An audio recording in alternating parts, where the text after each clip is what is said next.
नमस्कार दोस्तों, आप सभी का स्वागत है। दोस्तों, आज के इस कहानी के जरिए में मन को वश में करने के लिए क्या करें, बुद्ध की इस कहानी आपको शेयर करके आपको बताने वाला हूँ कि आप मन को वश में करने के लिए क्या कर सकते हैं। तो बिना समय को खराब करने की बजाय चलिए जानते हैं कि हम सब मन को वश में करने के लिए क्या कर सकते हैं। अगर आप इस कहानी के पीछे के तर्क को समझ लें तो आपका दिमाग काबू में हो सकता है। जब मैंने पहली बार यह कहानी पढ़ी तो मुझे इसका तर्क समझ में नहीं आया, लेकिन इसकी भावना प्रेरणादायक है। एक बार महात्मा बुद्ध किसी नगर से गुजर रहे थे। बुद्ध की नज़र एक कपड़ा बेचने वाला व्यापारी के ऊपर पड़ी, जो उदास और निराश दिख रहा था। बुद्ध उसके पास गए और पूछा, हे भक्त, तुम इतने दुखी क्यों हो? यदि आप मुझे अपनी चिंता के बारे में बताएं तो मैं आपकी मदद कर सकता हूं।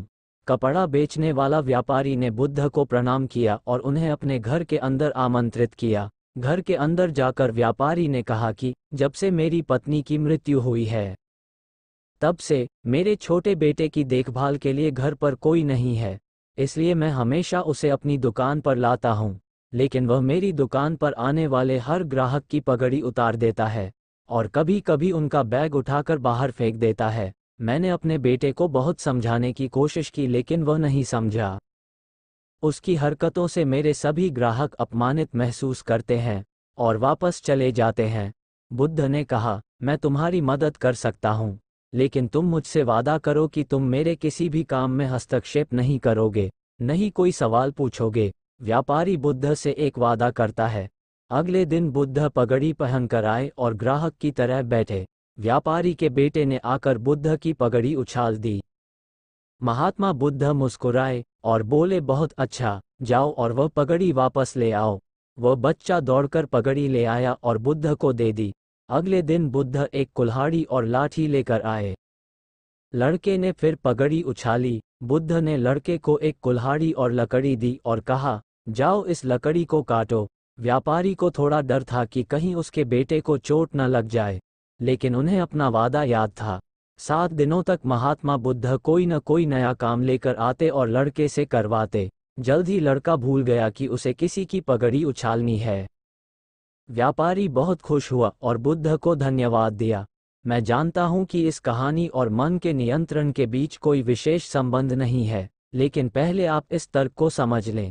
यदि हम अपने मन को अपने अनुसार कार्य नहीं कराएंगे तो मन अपने अनुसार कार्य करेगा। यदि हम मन को अपनी इच्छानुसार नियंत्रित कर लें तो मन को नियंत्रित किया जा सकता है। मन 2 तरह से काम कर सकता है। पहला, मन अपनी इच्छानुसार काम कर सकता है, और दूसरा, हम मन से अपनी इच्छानुसार काम करा सकते हैं। बुद्ध से मिलने से पहले लड़के का मन और मस्तिष्क अनियंत्रित रूप से उसकी इच्छा के अनुसार काम कर रहा था, लेकिन बुद्ध ने लड़के से अपनी इच्छा के अनुसार काम कराया, जिससे उसकी आदतें बदल गईं। हम अपने मन के पास से काम लेना बंद कर देंगे और खाली रखेंगे तो वो दूसरे काम में व्यस्त हो जाएगा। इसका मतलब है कि मन निरंतर अच्छे और सकारात्मक विचारों से व्यस्त रखिए, नहीं तो आपका मन नकारात्मक विचारों और के बारे में सोचना शुरू कर देगा। दोस्तों, हम आशा करते हैं कि आपको बुद्ध की यह कहानी पसंद आई होगी।